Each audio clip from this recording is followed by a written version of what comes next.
Pai Santo, nós queremos te louvar. Queremos pedir, Senhor, que o Senhor enche esse lugar com a tua presença.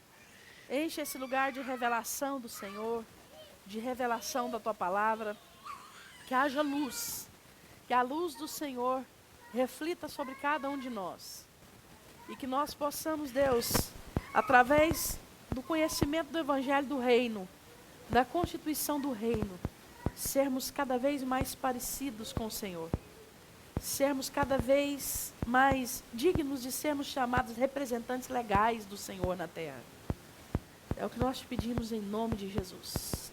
Senhor, todo atrapalho, tudo aquilo que vem para tirar a nossa atenção, que o Senhor possa segurar nesse momento, amarrar nas tuas mãos, e que haja nesse lugar um ambiente de paz, em nome de Jesus. Amém. Abra sua Bíblia em Mateus 3, eu acho. A minha está ali. Já pensou? 4 estudos bíblicos de Mateus ou 5? 5? 5, né? 5, nós estamos no capítulo 3. Mas é tão bom não ter pressa, né? Meu sonho era chegar no Novo Testamento. Agora meu sonho é chegar em Apocalipse. Capítulo 3, versículo 13. Então veio Jesus da Galileia ao Jordão para ser batizado por João. Então Jesus veio da Galileia ao Jordão para ser batizado por João. João, porém, tentou impedi-lo, dizendo: eu preciso ser batizado por ti, e tu vens a mim? Respondeu Jesus: deixa assim, por enquanto.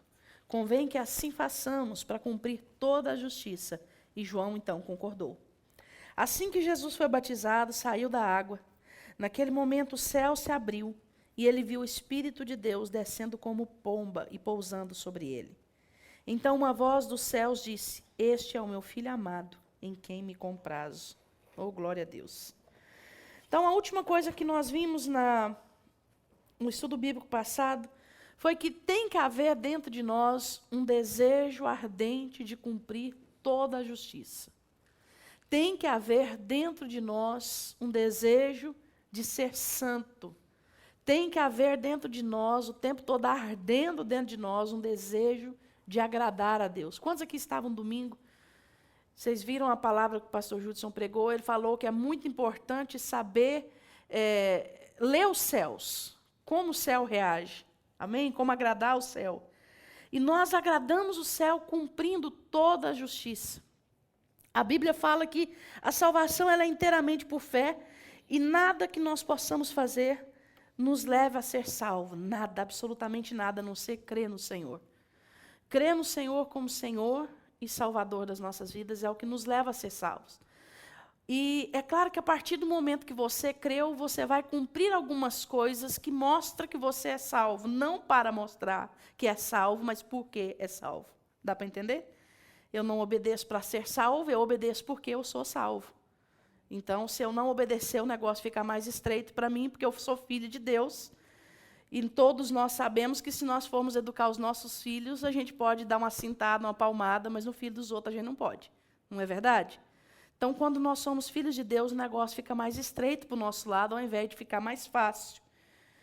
É mais fácil no sentido de que o Espírito Santo nos ajuda, mas é mais difícil no sentido de que quando nós pisamos na bola, nós vamos ser disciplinados por nosso Pai.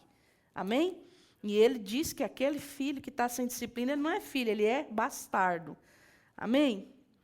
Mas então, esse desejo de cumprir toda a justiça, de ser santo, tem que ser algo real dentro de nós, e esse é um sintoma da conversão. Quando você vê uma pessoa que se diz crente, se diz evangélico, né? Falei para vocês que eu não gosto desse termo, mas é um termo muito usado hoje em dia. Se a pessoa se diz crente, se diz evangélico, e ele procura um tempo todo uma maneira de fazer algo errado, escondidinho, porque ninguém está olhando, quando ninguém está olhando, ele fala assim: opa, aqui eu posso ficar à vontade, que não tem olhar de ninguém ali da igreja, ninguém vai contar para a pastora. Eu falo para você, eu não estou julgando, eu duvido da conversão dessa pessoa. Porque quando nós nos convertemos e nós temos um contato com Jesus, a nossa intenção é de agradar o Senhor. Continuamos pecando, porque nós não deixamos o corpo, nós somos carne ainda, né? Mas o nosso desejo é de não pecar. E quando a gente peca, tem aquela voz lá dentro de nós que na hora acende uma luz e fala, opa, e a gente se constrange. Não é assim com vocês? E quando a gente finge que nada está acontecendo, então, quando apaga a luz do quarto, você fala assim, agora não tem jeito, né? Eu e o Senhor e eu aqui. Fica complicado, né? Senhor, obrigado por esse dia, sem olhar para ele, né? Tem uma coisa assim. Eu, uma vez, vi um relato de um pastor, uma pessoa que eu até gosto muito, dizendo que ele caiu em pecado antes do casamento. Ele teve relações sexuais com a pessoa que hoje é a esposa dele, antes do casamento. E ele disse que, depois que aconteceu isso, ele não conseguiu dormir de barriga para cima, nunca mais. Enquanto ele não se casou e não consertou com Deus. Ele falou assim, eu tinha tanta vergonha de Deus, mas tanta vergonha de Deus, que eu me deitava à noite, quando eu apagava a luz do meu quarto, e eu pensava assim, agora é só eu e Deus. Então eu virava a cabeça para baixo e dormia assim. De vergonha do Senhor. É lógico que essa pessoa conheceu o perdão do Senhor pelo arrependimento, e graças a Deus teve a vida restaurada. Mas a pessoa passou por isso. Então, nós temos que ter um desejo de arder pela justiça, de arder por fazer as coisas certas. E me incomoda muito quando eu vejo aquela sensação, né? Até eu e a Débora, a gente brinca, quando a pastora viaja, nós vamos comer o que a gente quiser, né? Tudo quanto é tipo de doce, tudo quanto é tipo de coisa. Mas, mesmo assim, ainda dá aquele pezinho na consciência, né, Débora? E quando ela chega, a gente fica torcendo para ela não perguntar. Tipo assim, muda de assunto. Então, ela fala assim, o que tem de comer? A gente vira o assunto para cá. Mas, quando ela olha para nós, dentro da cara mesmo, e fala assim, vocês comeram tudo que vocês quiserem, né? Uhum. Né? Dá aquele constrangimento. Pois é, se ela tivesse aqui, a Coca-Cola, então... Aí eu falo assim, Débora, eu vou tomar Coca, não conta para sua mãe. Aí eu penso comigo, só se ela perguntar, né? Aí não tem jeito. Isso tem que estar dentro de nós, queridos, o desejo de agradar a Deus. O tempo todo Deus está vendo. O pastor Aloysio é pastor de uma igreja de 40 mil membros, e ele diz que a primeira coisa assim, que ele ia fazer na igreja dele, quando ele reformasse, era botar a câmera na cozinha. Porque ele diz que é na cozinha que a pessoa mais expressa o caráter que tem. Sério. Ele disse que uma vez eles compraram um bolo para um pastor da igreja, ia cantar parabéns. Quando eles foram pegar o bolo para cantar o parabéns, alguém já tinha se servido. Eles cantaram parabéns com um pedaço do bolo faltando. Ele falou assim, todo mundo sabia que não tinha cantado parabéns ainda. Mas na cozinha não tinha câmera, ninguém estava vendo mesmo. Então a pessoa fez o que quis.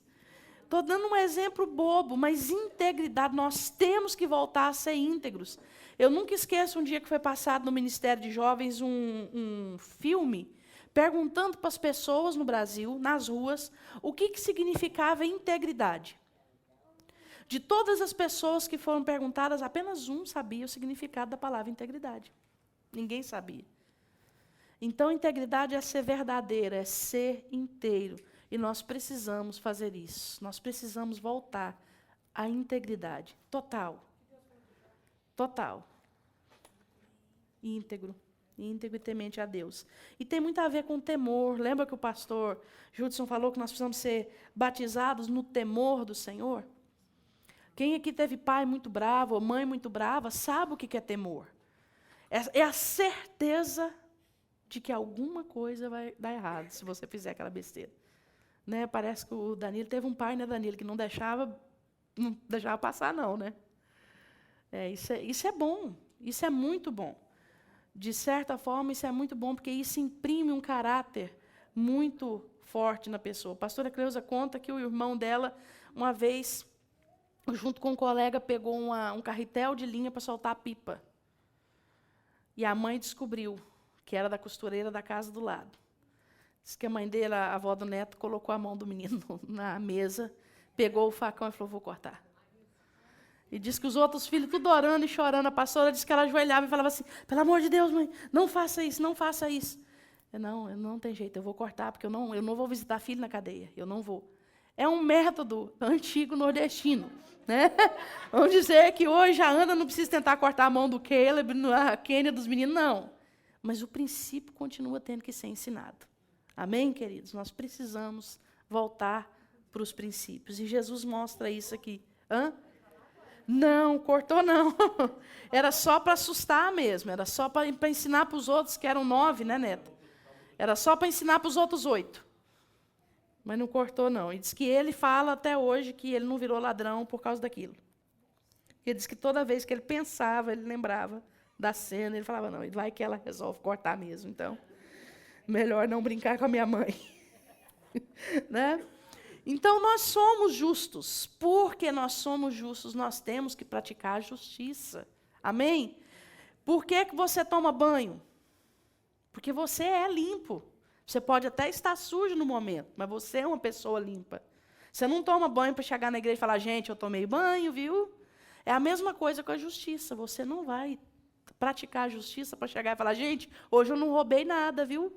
Hoje eu estou de verdade, hoje eu não menti.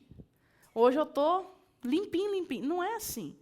Nós não fazemos porque nós somos. Amém? Nós tivemos a nossa natureza trocada na cruz do Calvário. E ainda que o pecado bata a nossa porta, nós fugimos dele. Amém? Porque nós morremos para o pecado. O batismo de Jesus. Nós vimos que João batizava o batismo do arrependimento. E por que então Jesus foi batizar-se? Jesus não precisava de arrepender-se de nada. Primeiro ponto, Jesus foi se batizar exatamente por causa disso nós falamos, para cumprir toda a justiça. O homem teria que ser batizado e Jesus foi representando a humanidade, para cumprir a justiça. Segunda coisa, para introduzir um princípio. Eu não vou ficar no ponto 1, porque eu já falei sobre ele. Para cumprir a justiça. Segunda coisa, para introduzir um princípio. Qual princípio Jesus introduziu aqui? O princípio de autoridade do primeiro. O que é a autoridade do primeiro? João Batista já tinha um ministério reconhecido, não tinha? As pessoas já iam até João, até mesmo os fariseus estavam indo até João para ser batizado, não é verdade? Jesus, então, antes de começar o seu ministério, vai até quem já estava exercendo o ministério. Se submete, então, àquela unção que havia sobre João. A unção que estava sobre Jesus era maior ou menor? Muito maior. João vai batizando e falando, está vindo aí, um muito maior que eu não sou digno nem de amarrar as sandálias que ele usa. Então, esse que não era muito mais digno que João, que era o próprio Filho de Deus na terra, ele vai até João, para João batizá-lo. Isso deixa um princípio muito importante para nós. É um princípio que nós precisamos respeitar nos dias de hoje profundamente. Qual é o princípio? Princípio de autoridade. Princípio do primeiro. Já tem alguém fazendo alguma coisa? Não ignora. Não passa por cima, igual uma como é que fala? Patrola. E ignora, não, eu vou fazer melhor. Não. Se coloque debaixo da mesma unção e no devido tempo, Deus vai te exaltar. Deus vai te levar além, se é o além que Deus tem para você. Amém? Vou dar um exemplo. Hoje eu entro no Ministério de Dança. Ana? Olha o exemplo, hein, Ana? Aí, tá vendo? Todo mundo conhece meu talento, mas a Ana não. Mas tudo bem. Eu já perdoei, meu coração já é livre. É, né? Meu coração é livre já, Aninha, com relação a você, tá?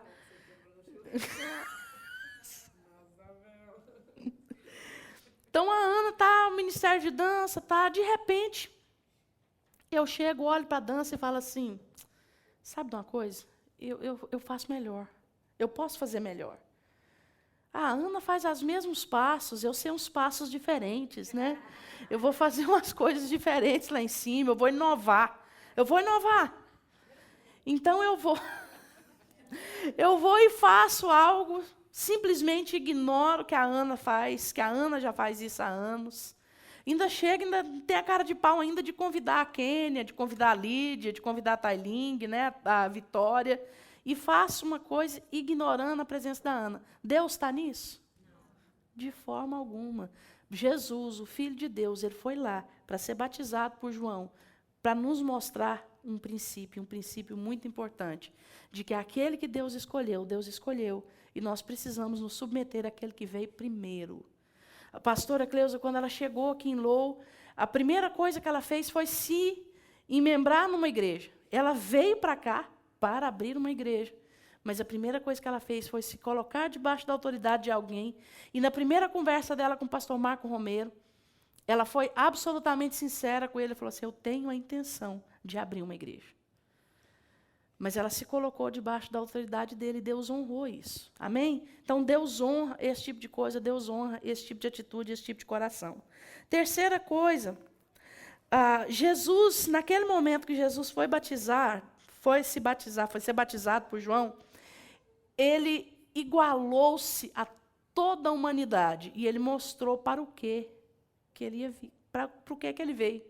Para igualar a humanidade e até chegar no momento da cruz do Calvário. Amém? Naquele momento ele expôs aonde ele ia chegar, sendo batizado junto com os pecadores. Amém, queridos? Vamos passar para o capítulo 4. Então, eu quero falar do final, não falei do final. Então, uma voz, versículo 16, do último. Assim que Jesus foi batizado, saiu da água naquele momento, o céu se abriu e ele viu o Espírito de Deus descendo como pomba e pousando sobre ele. Então uma voz dos céus disse, este é o meu filho amado, a quem me agrada, em quem me compraz, em quem me agrada. Queridos, talvez esse seja um dos textos mais lindos da palavra de Deus e mais importantes. Porque naquele momento Deus endossou Jesus. Os céus sobre ele se abriram. Vocês pararam para imaginar que havia mais ou menos 400 anos que o povo não via a glória de Deus? Que o povo não tinha contato com a glória de Deus?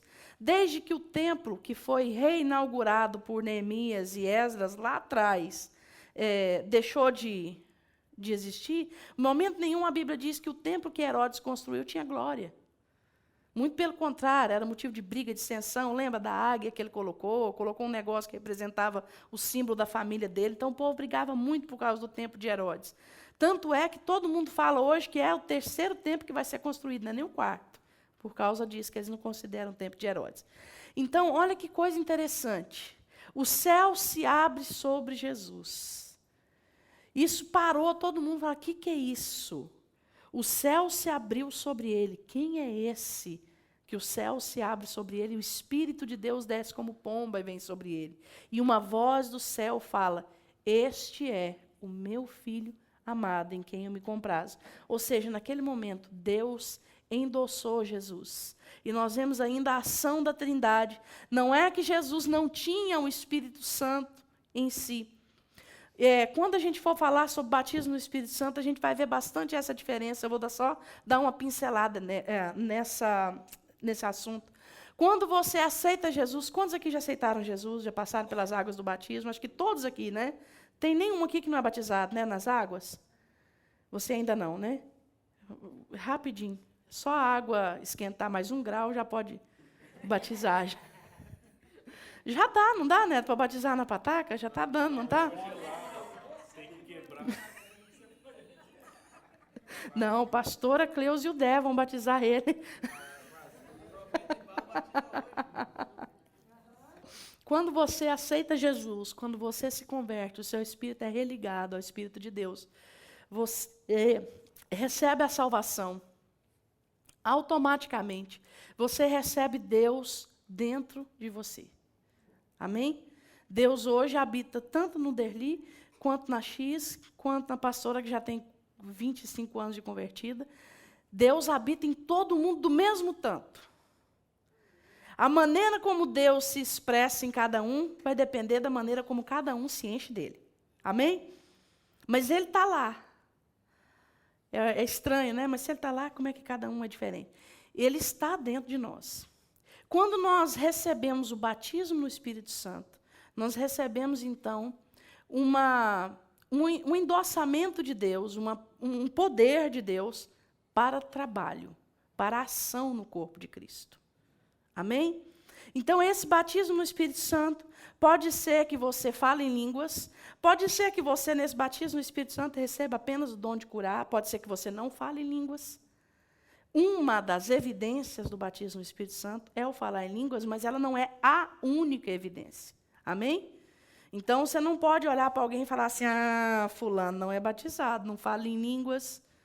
Não, as línguas as línguas misteriosas, né, é um dos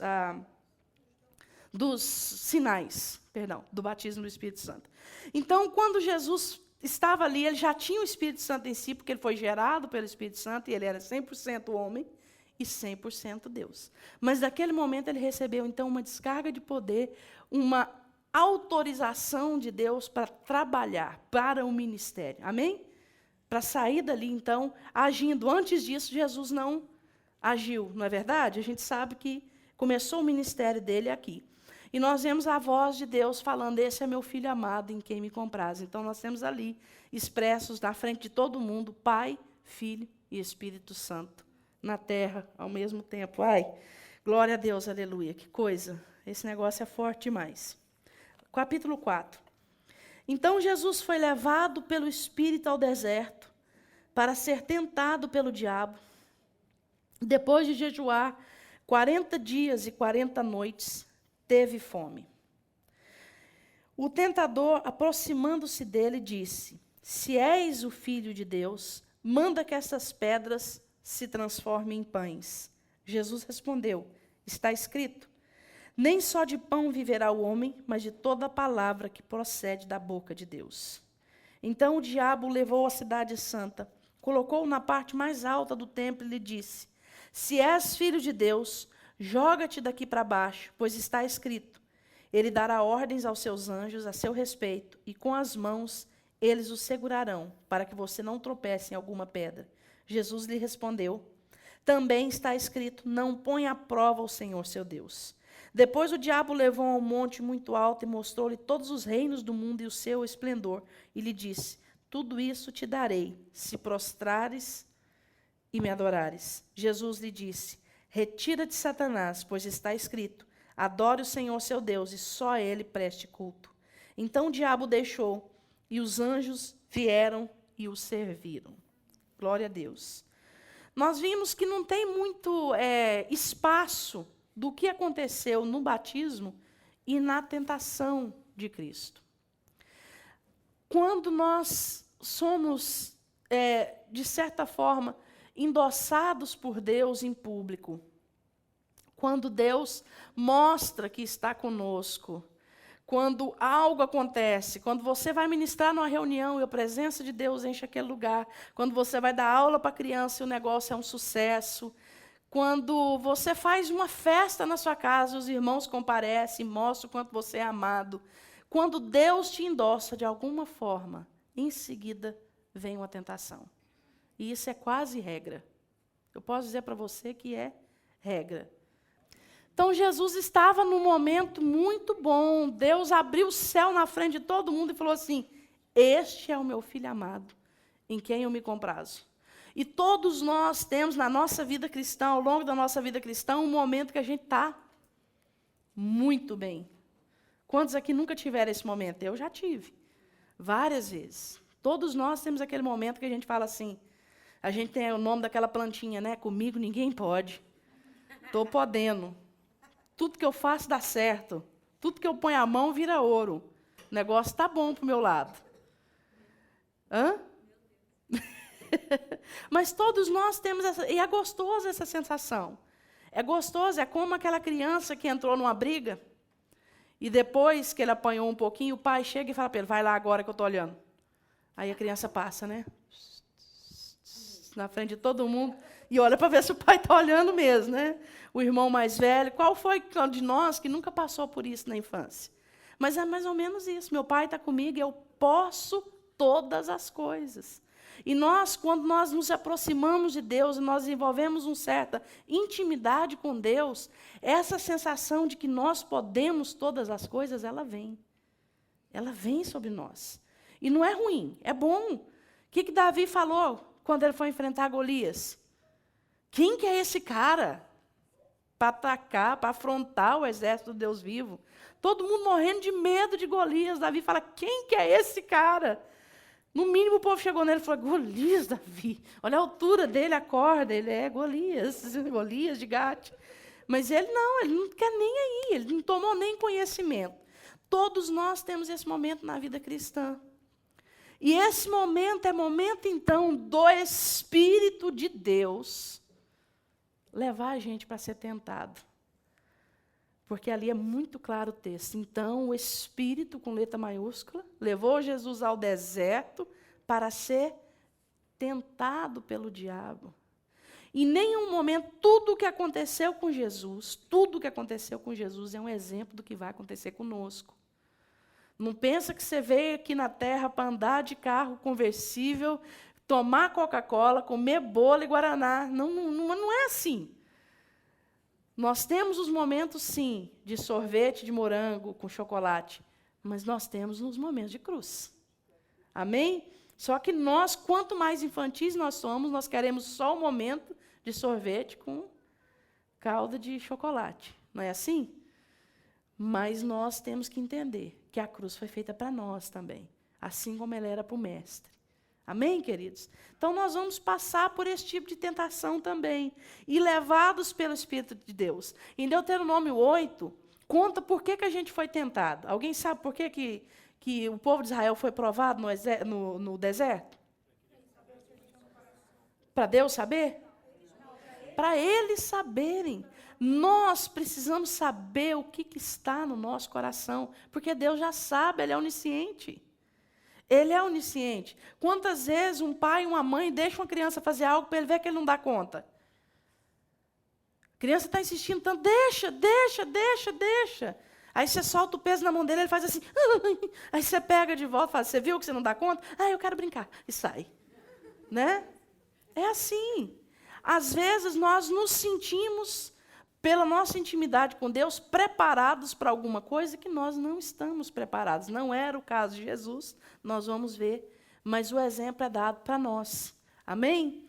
Então, Jesus foi levado pelo Espírito ao deserto para ser tentado, porque depois do sucesso, para que nós permaneçamos de pé, nós precisamos ser testados. Porque o que testa o homem não é o fracasso, é o sucesso.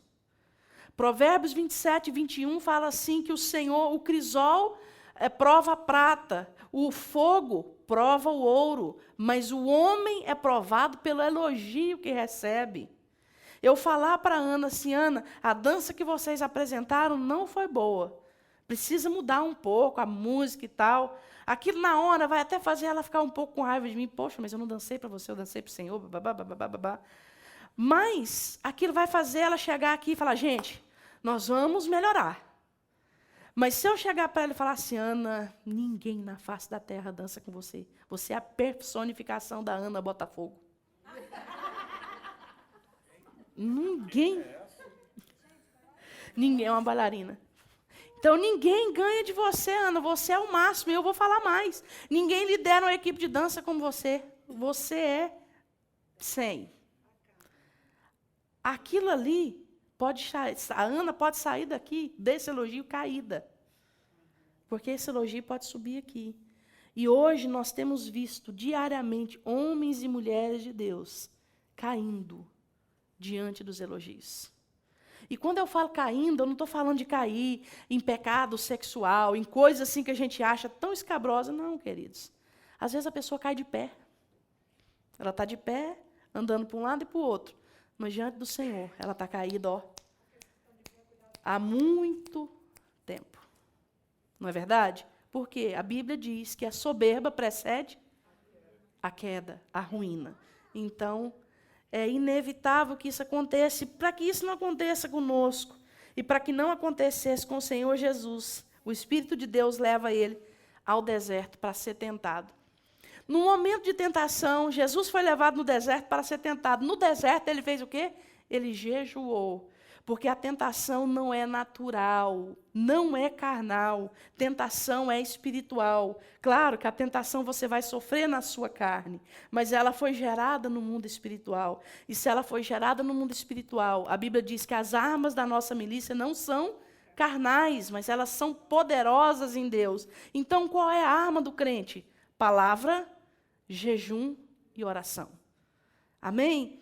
Quando eu disse para vocês aqui na segunda aula de Mateus que nós somos um povo, que nós não podemos jejuar para fazer troca com Deus, eu não estava me referindo a esse tipo de jejum. Vocês entenderam, não entenderam? Nós não jejuamos para exigir do Senhor alguma coisa. Nós jejuamos para consagrar aquele tempo ao Senhor, para cooperar com Deus, para dedicar a oração, para dedicar as coisas espirituais. E através disso nós podemos vencer as tentações. Amém?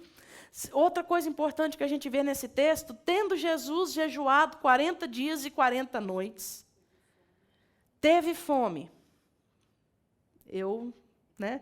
Tendo Cris jejuado 40 minutos e 40 segundos, teve fome. Então, Rafael? 4 minutos e 4 segundos, Teve fome, morreu. Teve fome. Cutuca o seu irmão e fala para ele, Jesus teve fome. Por que eu falei para você fazer isso? Porque até Jesus teve fome, por que eu não posso ter? Tudo bem. Mas então, Jesus teve fome. E a Bíblia diz que quando ele teve fome, a Bíblia ainda faz assim. Então, se aproximou o tentador. O tentador não vai vir quando você está de barriga cheia. Sabia disso? O tentador não vai vir quando você está de barriga cheia.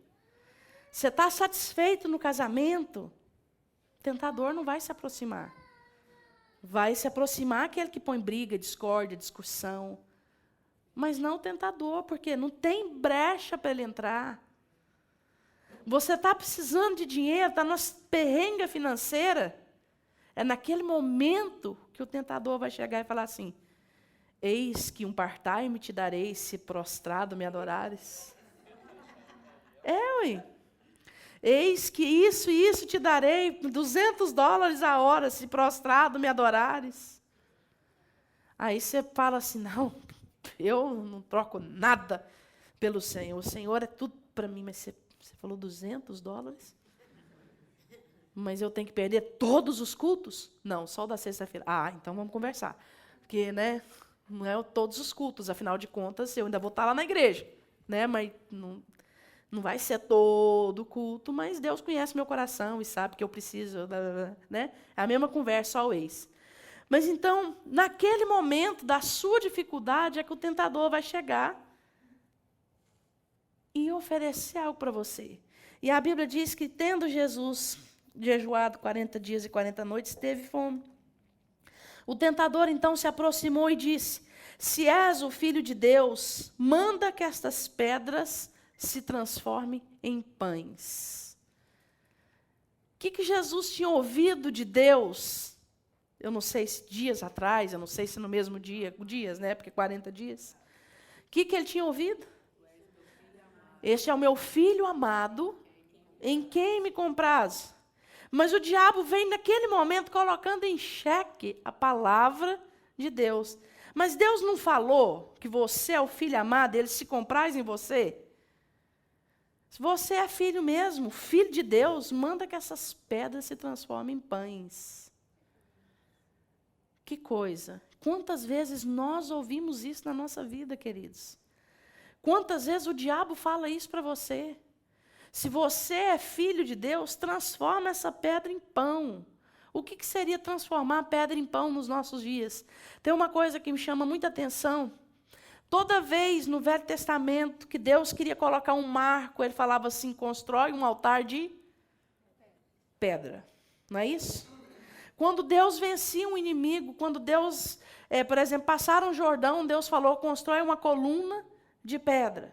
Vencendo tal batalha, então, ele erigiu uma coluna de pedra em memória ao feito do Senhor. Não é isso?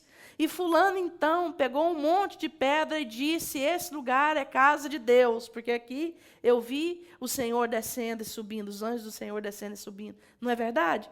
Então, pedra nos fala de memorial, nos fala de algo eterno. Pedra é algo que fica para sempre. E pão nos fala de algo passageiro. Pão, na Bíblia, tem 2 significados apenas. Ou ele significa o Senhor Jesus, ou ele significa algo que já passou, que é diário, que já era. Amém? Ele só tem esses 2 significados na palavra de Deus. E nesse momento, pão significava algo que era passageiro. Pedra era até mesmo algo que Jesus poderia pegar e jogar no diabo, né? Vamos dizer assim. Mas pão era algo passageiro. Em outras palavras, o diabo estava falando para nós, como ele fala hoje, ele estava falando para Jesus, como ele fala para nós hoje, pega algo que é eterno e transforma em passageiro. Como? Os momentos que você vive com o Senhor, eles são eternos. Aquilo que vocês viveram aqui domingo, enquanto o pastor Judson pregava, é eterno. Ninguém pode te tirar. Ninguém. Aquilo é seu para sempre. Um momento que você tem com o Senhor, você na sua casa, um momento de leitura, que você lê um texto bíblico que faz assim, isso aqui não estava aqui. Isso é eterno, nada pode te tirar. Além de ser eterno aqui nesse plano, porque ninguém pode te tirar, é eterno no outro plano, porque tudo aquilo que nós conquistamos em Deus está lá guardado para nós. Onde a traça e o ladrão não pode alcançar. É o que a Bíblia diz. Então o diabo fala para Jesus, transforma esse aqui em algo passageiro. E Jesus fala para ele o quê? Nem só de pão viverá o homem. O livro de Mateus fala muito sobre finanças, muito. A gente vai ver, fala muito sobre ansiosidade. Fala muito sobre desejo de ter as coisas. Não é que é errado, Deus quer nos dar todas as coisas, Deus quer nos dar tudo. Deus quer dar o jiló para a sopa que você tem vontade de comer. É sério. A hora que eu via comprando a verdura, que eu via a pastora picando as verduras, eu pensei assim, a única coisa que eu queria era jiló para colocar nessa sopa. Aí Ada chega com o vidro de jiló. Olha, Cris, que eu comprei para o Dé. E é lógico que o Dé divide, né? Coração bom. Não, eu e o Deli comemos. Então, queridos, esse é o nosso Deus. Ele quer nos dar todas as coisas. E a Bíblia diz que ele não poupou o seu próprio filho, não dará graciosamente todas as coisas. Todas é todas. Amém? Todas. É aquilo que você nem sabe que você precisa, ele sabe, ele dá. Aí você fala, não trabalha não para ver. Ele nos abençoa através do trabalho. Mas o nosso trabalho tem que ter uma medida. E a medida entrou, está atrapalhando a vida cristã, corta. Eu garanto para você que 10 horas de trabalho não vai fazer falta, que 20 horas de trabalho não vai fazer falta. Mas você vai estar conquistando algo eterno. Amém? Isso é muito importante. E Jesus fala para ele o quê? Nem só de pão vive o homem, mas de toda a palavra que procede da boca de Deus. Em João 4, ele fala para os discípulos o quê? Que a minha comida e a minha bebida é fazer... É em 4 mesmo, João 4, que ele fala? É fazer a vontade do meu Pai. Era a vontade de Deus que ele transformasse aquelas pedras em pão? Não, isso para Jesus era o mais importante. Fazer a vontade de Deus. Mas aquela era a vontade do diabo, de fazer com que você prove as coisas. Gisliane, você não dirige uma Mercedes conversível, você não tem uma Ferrari, então esse negócio de ser filha de Deus, você não é filha de Deus, não. Você não é filha do rei, não. Se fosse, estava aí de Ferrari. Vermelhinha, brilhante assim. Queridos, a gente ouve essas coisas. A gente ouve essas coisas. Não, só o que paga de imposto na Ferrari daria o meu carro. Então, queridos, no versículo 4, Jesus diz, está escrito, nem só de pão viverá o homem, mas de toda palavra que procede da boca de Deus. Amém? Então, o diabo levou a cidade santa, colocou-o na parte mais alta do templo e disse, se és filho de Deus, joga-te daqui para baixo, pois está escrito, ele dará ordens a seus anjos a seu respeito, e com as mãos eles o segurarão, para que você não tropece em pedra alguma. O diabo, então, entende que Jesus estava citando a palavra, não é verdade? Mas o diabo também, então, começa a citar a palavra para Jesus. Fala para o seu irmão, o diabo vai citar a palavra para você. E Jesus lhe respondeu, também está escrito, não ponha à prova o Senhor, o seu Deus. Essa parte da tentação de Jesus fala de algo muito peculiar, que todos nós crentes passamos por isso. Eu chamo isso de a síndrome da exceção. Todo crente, quando ele está assim com Deus, e todos nós temos o dever de estar assim com Deus, amém? A pessoa que está íntima de Deus, ela tem um problema. Às vezes, ao invés de gerar temor, gera relaxo. Como que a presença de Deus pode gerar relaxo? Eu vou te explicar. O excesso de confiança. Tem um texto em Apocalipse que eu gosto muito, que fala assim, então, naquele dia, vocês me serão por filhos, e eu vos serei por Deus. Se é vocês me serão por filhos, não seria certo dizer assim, e eu vos serei por pai. Não é? Mas Deus, o tempo todo, Ele é nosso Pai, não é verdade? Mas em nenhum momento nós podemos esquecer que Ele é Deus. Nós somos filhos de Deus. Amém? Então, nós temos que entender que tem o amor de Pai, mas tem o temor de Deus. E às vezes a intimidade gera um pouco de relaxo na gente quando nós não entendemos essa diferença. Sabe aquele pai que brinca com o filho, brinca, e quando ele fala sério, o menino não entende, ele tem que ir lá e dar umas palmadas? Para ele entender, para o menino entender? Né? Isso acontece muito. A mãe, então, né, nem se fala, porque a mãe fica mais em casa o dia inteiro, né, brinca com a criança. Mas tem hora que ela tem que falar assim, você vai fazer porque eu sou sua mãe, e dar uns tapinhas na bunda para a pessoa acordar para a vida. E, às vezes, nós fazemos isso com Deus. E o diabo, então, fala para Jesus assim, então, se joga daqui de cima, porque está escrito que Deus vai te segurar, Ele é o seu Pai. E Jesus não se olha como exceção, não tenta a Deus. E nós, às vezes, nós cristãos, nós tentamos a Deus. Eu olho e falo assim, mas, por favor, eu já faço isso. Eu acho que se eu não fizer isso, Deus não vai ficar com raiva de mim. Deus nunca vai ficar com raiva de nós. Porque Deus não é o coleguinha da escola, vai, entendeu? Deus nunca vai ficar com raiva. Mas quando precisarmos de disciplina, Ele vai nos disciplinar. E não vai haver exceção. Amém? Nós temos que entender que nós não somos exceção. Vou dar um exemplo. O Rafael vem dando o dízimo certinho, toda semana, né? Tá certinho. Aí, quando chega aqui nesse dia, ele fala assim, vou comprar uma caixa de chocolate para Sussu. Que caixa de chocolate cara, hein? Não, mas... se eu pegar desse dinheiro aqui, Deus entende, Deus sabe que eu sou fiel. Era fiel. Vocês entendem quando eu falo de exceção? Mas, por favor, tem coisas que... E a gente tem que levar isso sem cair na religiosidade. É uma linha muito fina. Mas aí entra no tentar o Senhor teu Deus. Por exemplo, o cara é solteiro, fala assim, não, mas Deus sabe que há muito tempo eu tenho me guardado para Ele. Ou a mulher é solteira, acontece dos dois lados. Deus sabe que por muito tempo eu tenho me guardado, eu tenho levado uma vida de santidade. Hoje vai ser uma exceção. Eu vou sair e vou dar uns beijos na boca. Hoje vai ser uma exceção. Mas eu não vou fazer nada além disso. É uma vírgula. E é só hoje também. E é longe, ninguém vai ver. Não vai envergonhar o nome da igreja. Você acha que Deus vai abrir essa exceção? Não vai abrir essa exceção, queridos.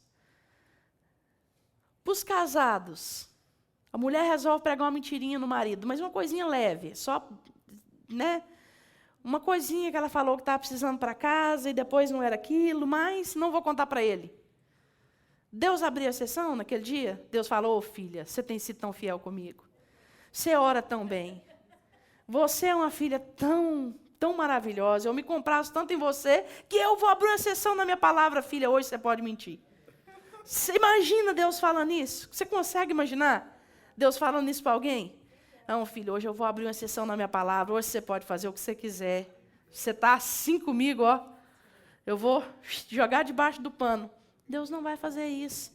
E Jesus fala para o diabo, eu não vou tentar o Senhor, meu Deus. Amém? Então, continuando, o diabo fala assim, depois o diabo levou um monte muito alto e mostrou-lhe todos os reinos do mundo e o seu esplendor, e lhe disse, tudo isso te darei, se prostrado me adorares. E aí Jesus é enfático, Jesus fala, retira de Satanás, pois está escrito, adore o Senhor, o seu Deus, e só a Ele preste culto. Deixa eu falar uma coisa para vocês. Toda unção na vida do homem, grava essa palavra aqui, ó, ela é limitada. Limitada. Ninguém tem tanta unção, tanta palavra de Deus, tantos dons, que vira semideus. Ninguém. Na face da terra inteira não há exceção. Ninguém na face da terra é boca de Deus. Ninguém na face da terra é semideus. A palavra escrita ela é irrefutável. A partir do momento que eu estou lendo ela, eu posso pôr uma vírgula no lugar errado e mudar o sentido da palavra de Deus. Entende, queridos? Então, nenhum homem, nenhuma mulher na face da terra pode chegar a um status de semideus, porque toda a ação de Deus, através de um homem e de uma mulher, é limitada. Isso é forever, não tem exceção. Tá bom? E o fato de nós sermos aprovados por Deus, endossados por Deus e amados por alguns homens, nos leva o desejo de ser amado por todos. Quem não tem esse desejo de ser amado por todos? Eu tenho. Eu jogo esse desejo na cruz. E eu lembro todos os dias para mim das palavras de Pedro, importa agradar a Deus e não ao homem. Mas se eu falar para você, e se você falar para mim, eu não vou acreditar em você, que você não quer que todo mundo te ama, gente, quem não quer? Quem não quer que todo mundo concorde com você? Quem não quer? Imagina, Daiane, você abre a boca e fala alguma coisa, todo mundo fala assim, não, Daiane, você está certa. E ninguém discorda. Paraíso, fala sério, céu na terra. Não é bom? Imagina, X, toda vez a X fala alguma coisa, não, todo mundo, não, é X, você está certa. Voa, né? Adoro. Gente, é normal do ser humano. É normal do ser humano querer agradar a todo mundo. Só que é normal também que o diabo sabe que nós temos essa vontade de agradar a todo mundo. Então o diabo chega até Jesus, mais ou menos umas 300, 400 pessoas. Metade dos teólogos não acreditam, presta bastante atenção nisso. Metade dos teólogos não acredita que todo mundo ouviu a voz de Deus ali, quando Deus fala, Jesus, esse é meu filho amado, em quem eu me comprazo. Porque é o mesmo verbo usado no grego, era isso que eu estava procurando, Daiane. É o mesmo verbo usado no grego que o Velho Testamento usa no hebraico para, sabe, quando Elias estava na caverna, que vem um vento forte, vem uma voz, e depois vem um sussurro, um vento suave? É a mesma palavra usada para aquele vento suave. Então, algumas pessoas acreditam que nem todos ouviram a voz de Deus, que a voz de Deus foi ouvida por João, por Jesus e por algumas pessoas escolhidas no dedo, que estava conectado com Deus naquele momento. Isso não vem ao caso. Vamos dizer que todo mundo ali tinha 300 pessoas, 400 na beira daquele rio, tinha 40, 30. O diabo chega para Jesus agora e ele propõe que Jesus vai ser amado por todo mundo. Ele mostra os reinos e ele fala, tudo isso eu te darei, se prostrado me adorares. Vocês entendem isso? Isso vai ser uma proposta que vai ecoar no meu ouvido e no seu sempre. O mundo diz que todo homem tem um preço. Ah, eu não me vendo. Não tem homem que não se vende, tem homem que não descobriu o preço que tem ainda. De certa forma, esse ditado não é errado, porque todo homem teve um preço, o preço do sangue do Filho de Deus, amém? Mas não quer dizer que você tem que se vender, não quer dizer que eu tenho que me vender. Mas o diabo, ele dá um preço. Qual é o nosso preço? Às vezes, para ter um dia de paz na nossa casa, nós vendemos os anos de paz que nós poderíamos ter no futuro. Porque aquele dia era dia de guerra, mas nós compramos a paz, nós nos vendemos pela paz. Nós fazemos concessões, nós nos prostramos em situações que nós deveríamos nos levantar e falar, não, a Bíblia diz assim. Ah, mas vai dar muita confusão. Mas talvez aquela confusão que vai dar naquele momento vai comprar a paz eterna. Paz para o resto dos dias. Mas nós fazemos concessões, nós entregamos coisas. Porque o nosso desejo de não ter problema, de ter as coisas, quando eu falo coisa, eu não estou me referindo só ao material, apesar de que ele ofereceu algo material também para Jesus. A pastora Cleusa passou uma palavra para mim que ela ouviu outro dia, de um pastor falando do pessoal que sobe um monte para fazer pedido para Deus. Deixa uma coisa bem clara. Eu acho que se nós precisamos de algo, é para Deus mesmo nós temos que pedir. Amém? Nós não pedimos para político, eu mesmo não tenho coragem de passar a mão no telefone do meu pai no Brasil e falar, pai, preciso disso. Mas para Deus eu falo, pai. Às vezes nem falo, já traz. Amém? No Giló. Rúcula, Giló. Impressionante como tem a ver com comida, meus desejos. Mas se ele achasse ruim, ele não satisfazia, está vendo? Então, ele acha bom. Então, queridos, nós temos que pedir para o Senhor. Amém?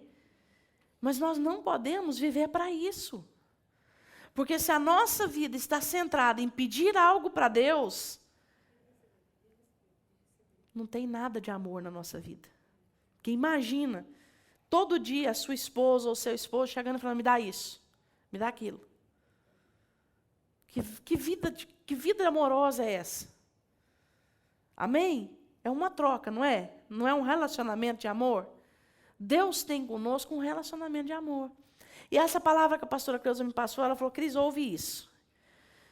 Esse pastor estava falando do pessoal que sobe um monte de madrugada, e agora no Brasil, virou amuleto da sorte. Tipo assim, se eu subir no monte, Deus vai me dar. Então, é sério, de 5 horas da manhã, diz que é marido achando ruim, porque a mulher está saindo de casa às 5 horas da manhã e morra, é perigoso no Brasil. Exatamente, o povo vai subir o morro, mas amém. E o povo sobe o monte para pedir as coisas para Deus. E esse pastor está falando, ele fala o seguinte, que o último que ofereceu algo no monte não foi Deus. Foi o diabo. Levou Jesus em cima do monte e ofereceu o reino, ofereceu as coisas para Jesus. Falou, Deus te leva para o monte, é para ralar, é para te dar a palavra. Quando Moisés subiu no monte, Deus deu para ele o que ele tinha que fazer para agradar a Deus. Amém? Mas o diabo levou Jesus e falou, eu te dou o reino, eu te dou carro, eu te dou isso, eu te dou aquilo. Então nós precisamos entender onde é que está o nosso coração e subir um monte para a coisa certa. Amém? Só uma exceção, só abrir um parênteses pelo que ele falou, mas eu vou continuar nesse tópico semana que vem, nós já vencemos nosso tempo, e seguir adiante, até entrar nas bem-aventuranças. Amém? Mas eu preciso continuar nesse tópico semana que vem, porque ele é muito grande. Tudo isso te darei, se prostrado me adorares. Amém, queridos?